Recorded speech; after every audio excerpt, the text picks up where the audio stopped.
Hi there, and welcome to episode 8 of Quinton's Guitar Corner.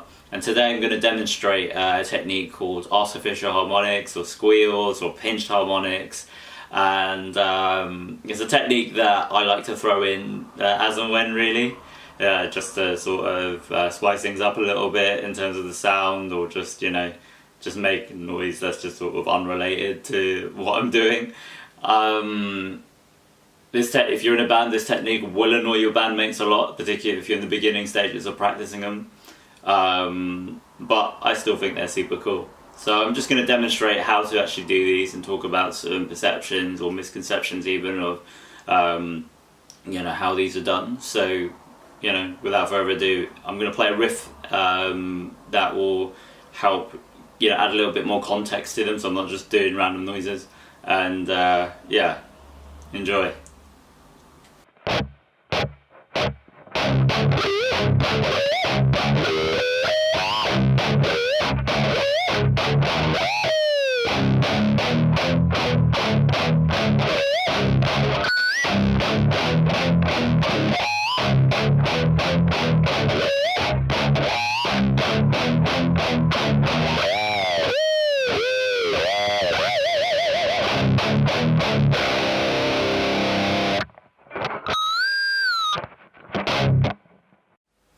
Okay, so as I break this down, when I'm talking about squeals or artificial harmonics or pitched harmonics, I essentially mean this, that noise, right?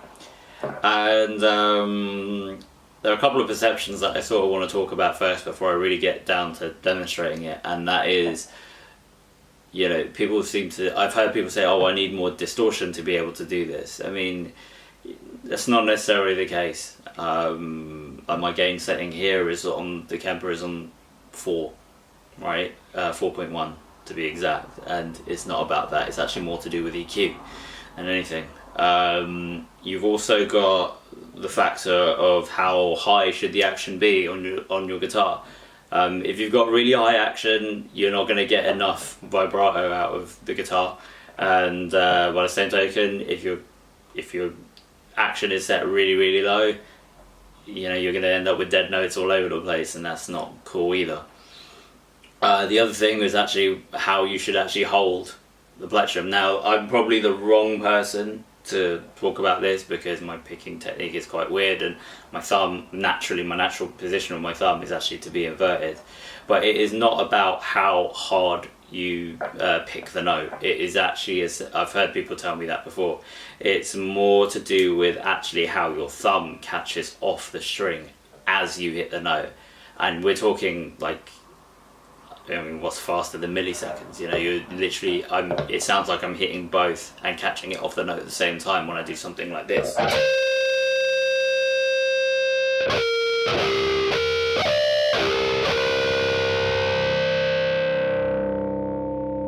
And actually, something I've never really thought about is actually, I mean, I've heard people say that, you know, you're not supposed to show so much of the pick, you know, that when you're doing this particular technique, and it's not.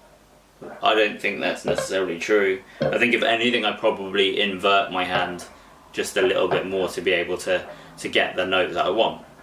So there are several sweet spots on the actual guitar, you know, between the net pickup and the bridge pickup. So if I was to focus on the lowest string here, you could hit one here. Doesn't sound as good, right? You can hit one here. Sounds better, or hit one here. So that sustains a lot longer. So, you know, just, I guess, before the bridge pickup, and that kind of works. Now with your left hand, I mean, you can control the pitch of the note, depending on how much vibrato you actually use. If you're in a type of band like Killswitch Engage, and you want to try and do harmonics in that sort of realm, a good thing to do would be, if you're in drop C like I'm in here, and you want to get that kind of sound, you can fret the 3rd fret on the lowest string, on the, I guess, C, the low C. And the bend itself is more but then if I apply a harmonic to it, right, So if I was to do it in context of something,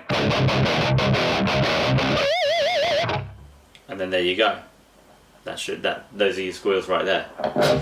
A good place to do them also is actually on the 3rd string.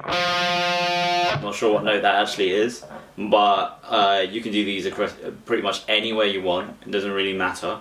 And likewise, you know, when you're doing it on the low string, you can technically do them anywhere you want as well.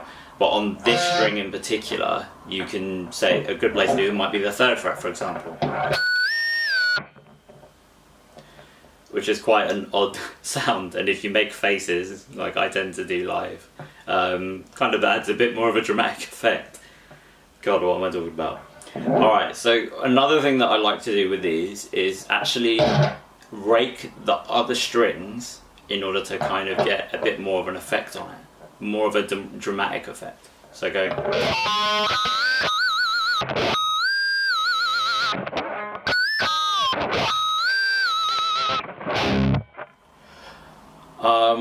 And yeah, that kind of works. So you're raking the strings in like a sweeping motion, and then with the last note that you want to hit, that's where you bend up really high and you've hit the note. So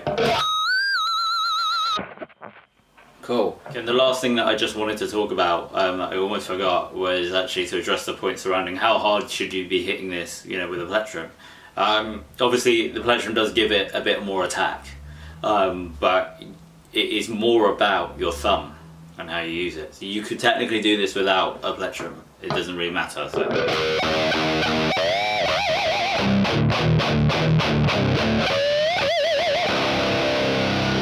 matter. It's literally all about your thumb and how you utilize that to be able to, you know, get the sound that you want, you know.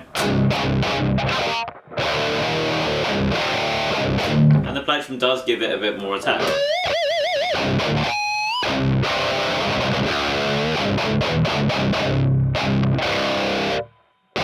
And thanks for watching. I hope you enjoyed this video. Feel free to like, share or subscribe, apply any comments that you want within the comment boxes below, and there'll be more content coming very soon. So yeah, have a good rest of the weekend.